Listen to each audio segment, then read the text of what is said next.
Je suis vraiment au centre-ville de Urumqi, la capitale du Xinjiang. Et pour l'instant, d'après ce que j'ai vu ce matin, c'est le retour au calme. Il y a eu une nouvelle démonstration de force de la part des autorités chinoises. Un défilé impressionnant de trentaines de camions, de centaines de soldats criant nous sommes la main de fer, nous sommes là pour protéger l'unité du pays. Du coup, dans les rues, certains commerces ont repris, la circulation a repris, certains magasins ont rouvert, des gens sont repartis à l'usine.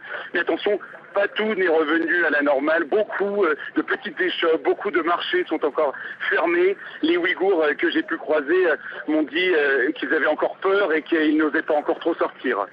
Que sait-on de la répression à l'encontre de ces Ouïghours ? Eh bien, et pour vous dire la vérité, personne ne sait vraiment ce qui s'est passé. Ici, les Ouïghours que nous avons pu croiser maintiennent dans leur majorité que les manifestations de dimanche étaient pacifiques, qu'il n'y a eu aucune agression délibérée de la part des Ouïghours. Cependant, certains Ouïghours reconnaissent que personne ne sait qui a eu tort, si c'est les Han ou les Ouïghours. Et alors, côté Han, alors là, c'est plus...